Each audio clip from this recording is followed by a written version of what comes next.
I will, however, try to briefly answer the question I get asked most often. Why did you leave Islam? It wasn't one particular issue or argument that led me to lose my faith, though there were many that had a powerful effect. Nor was it that I discovered anything new about Islam that I didn't already know. It was basically because of a change in perspective. I started to take a much more critical look at Islam. I'm not entirely sure how or what caused this change, but once it happened, the whole story Islam presented, and which I had for so long taken for granted, began to look increasingly absurd, and my faith slowly began to fall apart. The whole idea that God's ultimate aim for mankind is that they pick the correct, unfounded, dubious, and unsupported ancient claim, so he can eternally reward or roast them, who could easily provide undeniable and irrefutable evidence of his existence, and of what religion is true, but instead keeps himself hidden and ensures there is plenty of reasonable doubt, then makes the punishment for disbelief so obscenely excessive and cruel. A God who does not need worship, yet demands worship, who does not need to create, but does so for the benefit of his creation, even though most of these wretched creatures will not benefit from being created, who wants us to freely choose to love and worship him, yet threatens us if we don't.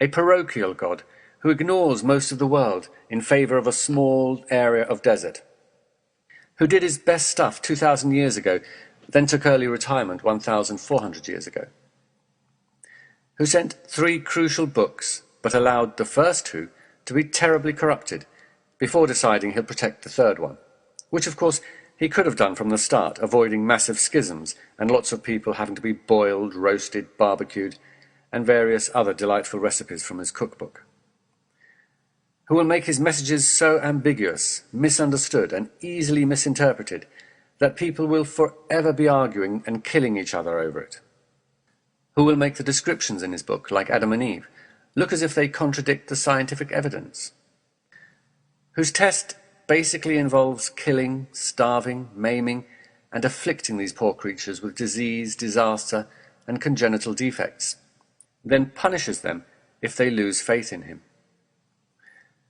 who will allow the fundamental criteria for success or failure in this test to largely rest upon where or to whom you are born. But without doubt, the crushing blow to my faith was hell. I simply couldn't believe that if there is a God, he would be so sadistically and pointlessly cruel to torture his flawed and limited creatures without end. Boiling fluid will be poured down onto their heads, which will melt what is in their bellies and skins. For them will be hooked rods of iron. Whenever in their anguish they try to escape from hell, they shall be dragged back. A fire which encompasses them like the walls and roof of a tent will hem them in. They will cry out for help, but will be granted scorching water like melted brass that will scald their faces, dragged through scalding fetid fluid and burnt in the fire. As often as their skins are roasted through, we shall exchange them for new skins. No food except pus. The tree of Zaqqum will be the food of the sinners. Like molten brass it will boil their insides, like the boiling of scalding water. It will be said, seize him and drag him into the midst of the blazing fire, then pour over his head the torment of the boiling water. They will be given boiling water to drink that tears their bowels to pieces. Never will it be eased off them, nor will they be reprieved. Never will they get out. Hell for all eternity.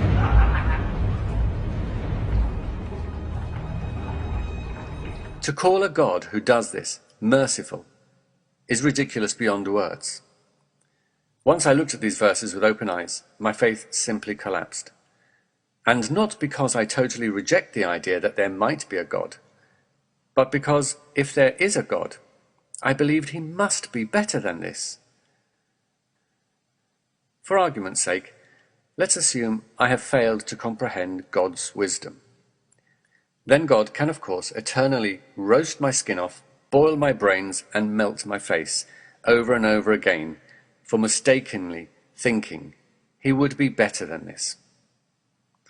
But let us also, for argument's sake, assume that it is you who are wrong, and if there is a God, he has nothing to do with the descriptions in the Quran or the Bible for that matter. Then who is really insulting him? Is it I who believes God could not be a sadistic monster? Or is it you who believes he is?